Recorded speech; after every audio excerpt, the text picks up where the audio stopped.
On April 27, 2024, Mica Miller, a 30-year-old woman, was last seen on footage leaving her home in Myrtle Beach, South Carolina at around 11:38 a.m. She then went to Dick's pawn shop at around 12:12 p.m. where she purchased a gun. She made a call to 911 at around 2:54 p.m. and asked if a dispatcher was able to track her location. The dispatcher asked Mica to tell her what happened, to which she answered, "I'm about to take my own life, and I just want my family to know where to find me." Then she hung up. The dispatcher was unable to reach Mica after she ended the call, so she contacted the local authorities, who found Mica's black Honda Accord at the Lumber River State Park in Orem, North Carolina.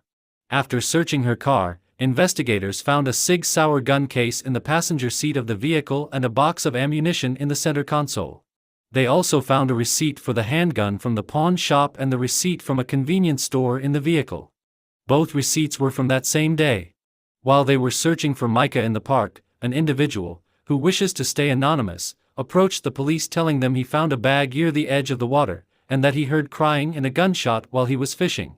He found Mica's belongings, which included a Bible, her driver's license and $500 in what looked like a fanny pack. He did not, however, find or see her body. He did speak with the police and wasn't the only one who called the police. Law enforcement received another call from someone saying they had found a body in the water.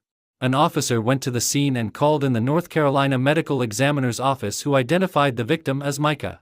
While searching the area around where Mica's body was found, police discovered a Sig Sauer handgun with a serial number matching the gun case found in Mica's car.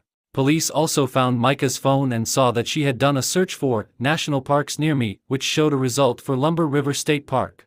Just weeks before her passing, Mica posted a video on Facebook about abuse, offering advice for people who may be in an abusive relationship. Some believe the video is proof that she was in an abusive relationship herself.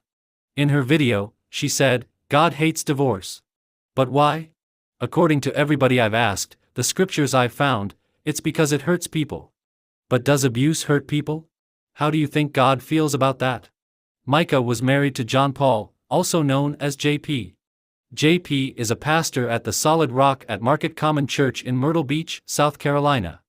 Mica was employed as the church's creative director. They got married on November 7, 2017, when Mica was just 23 years old, and JP was 38 years old. They did not have any children together, but JP had 5 children from his previous marriage, which ended in 2016. Mica and JP were married for 7 years. JP has a criminal history of assault and battery, which he pleaded guilty for in 1999. There was also claims that Pastor JP groomed his wife from the age of 10 years old. Mica was concerned about her own safety for months leading up to her demise. She believed someone was watching or following her. On March 11, Mica told officers her tires had been slashed near Springmaid Pier in Myrtle Beach. That same day, when she went to repair her tires, she found a GPS tracking device on her car, which she also reported. Reports showed this was the second time her tires were slashed in a week's time. Mica had an idea of who the person was that was responsible for doing these things to her, and that he has a history of similar actions against her. Officers did not have enough evidence to charge the suspect, who bothered Mica again just hours later. A Facebook group called Justice for Mica pointed out a statement in her obituary that they felt was odd. It reads, "She would praise her husband after every church service, telling him he was the best preacher in the world, even if it wasn't true. She also told him he was the funniest preacher in the world, even though that wasn't true either." The day after Mica passed, JP announced her demise to his congregation, claiming she had taken her own life after struggling with mental illness. He said, "I got a call late last night, my wife has passed away. It was self-induced, and it was up in North Carolina." Just before he announced her passing, he was laughing and appeared entirely at ease. The pastor asked the congregation not to discuss her demise inside the congregation. The medical examiner said Mica lost her life because of a self-inflicted gunshot wound to the side of her head. But family members have asked authorities to investigate her demise, which they say came just 2 days after she filed for divorce. According to reports, Mica filed for divorce once on October 9, 2023, though the request was dismissed in February 2024. 2 days before her demise, she filed for divorce again. The recently released toxicology report showed that there were no illegal substances or alcohol in her system at the time of her demise. The report also stated that no autopsy was performed because no foul play was indicated. Concerns for the wound on her hands being marks of self-defense were addressed, with the report stating that the injuries were minimal and likely occurred post-mortem as her body was extracted from Lumber River State Park. The report also discusses Mica's known mental health struggles, including an earlier attempt to take her own life via firearm in 2022 and subsequent hospitalization for it. Mica's family has openly stated their beliefs that JP was involved in Mica's passing. Her sister, Sierra Francis, and her brother, Nathaniel Francis, each gave an affidavit to the county of Horry in which they stated their reasons for their family's accusations. Sierra's affidavit alleged that Mica expressed to her that she was fearful she would not make it to the divorce and that her life would be taken from her. Sierra said, "Mica stated to me on many occasions, if I end up with a bullet in my head, it was not by me, it was JP." The affidavit also alleged that Mica had seen people following her and believed that her husband had hired them to keep track of her location. Sierra states that JP later confirmed this in a sermon she watched. Nathaniel's affidavit stated that Mica forwarded him an email from JP in which he apologized for slashing her tires and damaging her car. He also said that the email continued with JP saying it angered him when Mica put her family before him and that made him want to hurt her. JP's words read, "When someone hurts me, I try to hurt them back rather than forgive, and instead of me forgiving you I just attack and try to cause pain." Nathaniel also stated that Mica had expressed a fear of JP and a desire to escape. Investigators have confirmed that JP had spent the night of April 26 to 27 in Charleston, South Carolina, at a sporting event and was seen driving the Highway 17 bypass in Horry County at 2:22 p.m., approximately 20 minutes before Mica's 911 call. JP's attorney, Russell B. Long, released a statement refuting the accusations of abuse, citing Mica's prior history of mental health struggles. Russell mentioned her bipolar disorder causes paranoia and self-destructive behavior if unmanaged. Russell also said, "Some of the reports made by her in the recent past are nonsensical. This unfortunate reality underscores the importance of destigmatizing mental health and ensuring those affected receive appropriate support and treatment."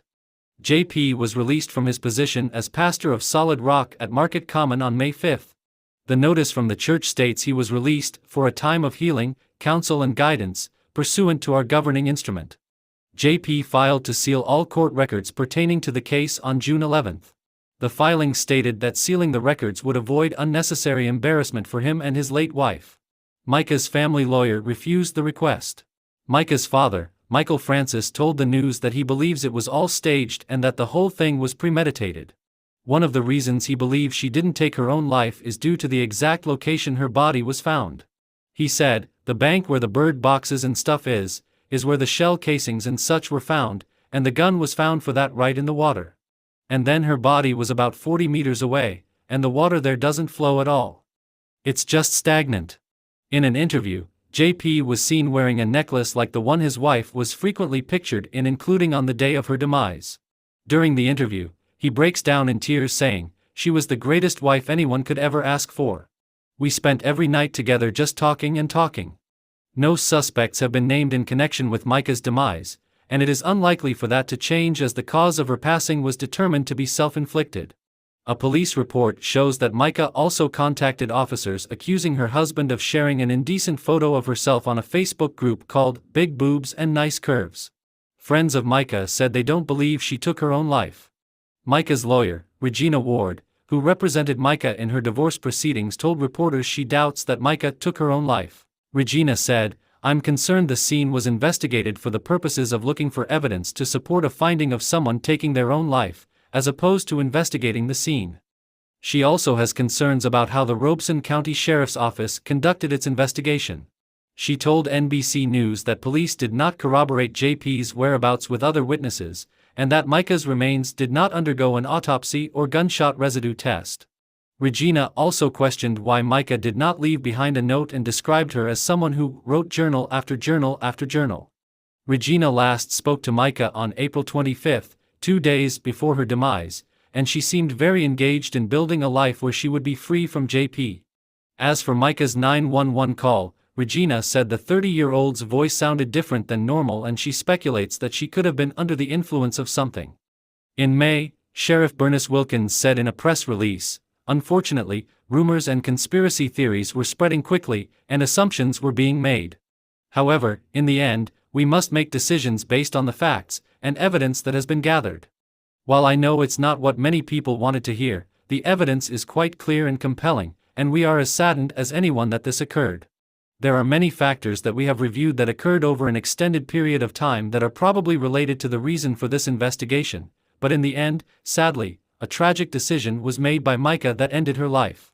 Mica's family is currently fighting to have her last name either restored to her maiden name or removed posthumously, as she had filed to have it changed before her demise. If the change is approved, all official documents will reflect that decision.